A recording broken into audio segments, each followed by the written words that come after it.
Welcome back to the channel. Today we're taking a closer look at the Canadian 25 cents coin dated 1873 to 1973. The famous Royal Canadian Mounted Police Centennial Quarter. At first glance it might look like just another coin, but some of these are actually worth far more than face value. In this video I'll explain the history, the rare versions, and exactly how much they can be worth today. Let's get started.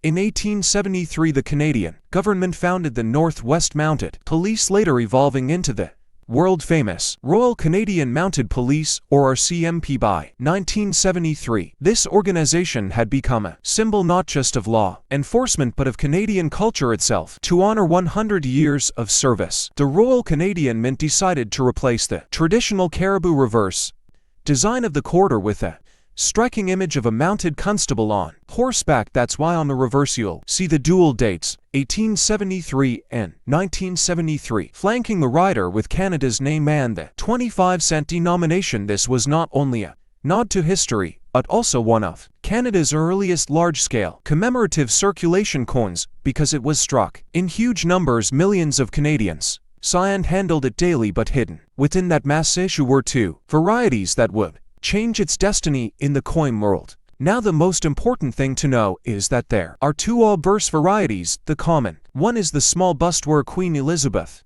I's portrait is smaller, the rim beads are fewer, and they sit slightly further away from the coin's edge. This was the standard obverse introduced in 1973, but then there's the rare and much sought after large bust variety. This happened because some coins were struck with leftover 1972 dies which had the larger portrait and different rim bead alignment. Only a tiny number of these slipped into circulation. Estimates often place them at fewer than 10,000 coins. The easiest diagnostic is to look at the beading on the large bust. There are more beads closer to the rim, and the letter in Regina points directly at one of the beads, while in the small bust it points between them. This is why collectors obsess over this coin, because finding a large bust in your change code mean the difference between 25 cents and thousands of dollars. Let's get technical for a moment. The coin was struck in nickel with a weight of about 5.05 grams and a diameter of 23.88 millimeters. It has a reeded edge just like standard Canadian quarter. The total mintage for the commemorative issue is listed at about 135958589 coins, which explains why so many were seen in circulation during the 1970s and 1980s. But remember, that figure overwhelmingly represents the small bust type. The large bust variety is such a tiny fraction of that massive number that it is essentially a modern rarity hiding in plain sight. These technical details matter because they allow you to rule out fakes or altered coins. If your coin's weight, diameter, and metallic composition don't match, you may have a counterfeit. That's why collectors use calipers, precision scales, and magnification tools to check every parameter before concluding they have the real deal. Now comes the burning question: what is it worth for the small bust variety? The truth is that most circulated pieces are still worth only about face value, maybe $1 or $2 to a casual collector. If they're in decent shape, in uncirculated condition, they might fetch $5 or $10, sometimes a little more if pristine. But for the large bust variety, the story is dramatically different. Even a circulated large bust can sell for over $100 in higher mint state grades. The prices skyrocket. The large bust graded might sell for several $100, and in top grades like ore proof, like place 66, documented sales have reached into the thousands. One certified large bust has even been offered at over $1,000 on eBay, and auction guides suggest top examples could realistically bring to $3,000 depending on demand. This incredible spread of value explains why collectors are always checking their 1973 quarters. Of course, wherever there's money, there are risks because of its high premium. The large bust 1973 quarter has been a target for forgeries and alterations. Unscrupulous sellers might re-engrave or tamper with the rim beads to make a small bust look like a large bust. That's why authentication is so important. The safest path is to have your coin examined and graded by recognized third-party service such as PCGS and GC or ICCS in Canada. Once graded and encapsulated, the coin's authenticity is verified, and it can be confidently sold or traded at market value for collectors. This peace of mind is invaluable. You should also train your own. I always examine beat, placement, bust proportions, and inscriptions under magnification. Avoid coins that seem suspiciously cheap and always demand clear close-up images before buying online. Remember, knowledge and caution are your best defenses. If you want to build a collection around this coin, here's a strategy. First, secure both varieties,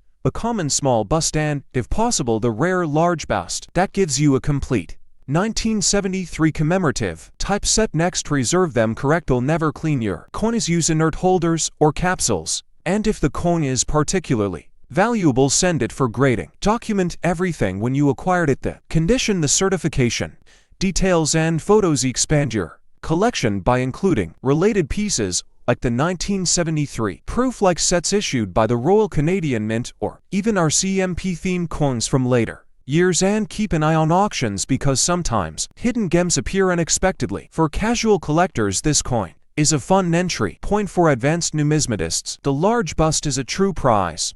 Now let's discuss what I call the subscription concept. Imagine setting up a structured project where you collect 40 significant mint issues, maybe 40 years worth of Canadian commemorative quarters or 40 distinct mint varieties spanning Canadian history. The 187311973 RCMP quarter could serve as the anchor, the starting piece of this journey. A subscription could mean formally enrolling in a program with the Royal Canadian Mint where you automatically receive new commemoratives each year, or it could be a personal self-subscription, a plan where you commit to adding one new mint piece to your collection every month until you reach 40. The beauty of this model is discipline. You set a clear target of 40 coins, each tied to a story, and build a rich collection with both financial and historical value. By the end, you don't just have coins, you have a curated narrative of Canadian minting history. For those unfamiliar, subscription services are common in the numismatic world. The Royal Canadian Mint, for example,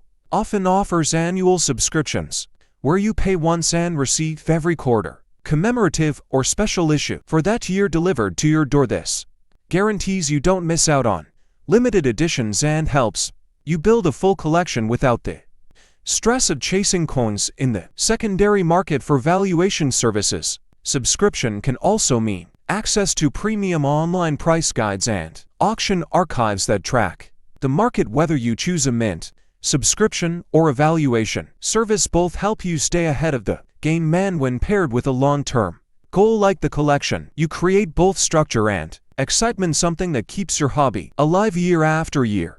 So in conclusion, the 1873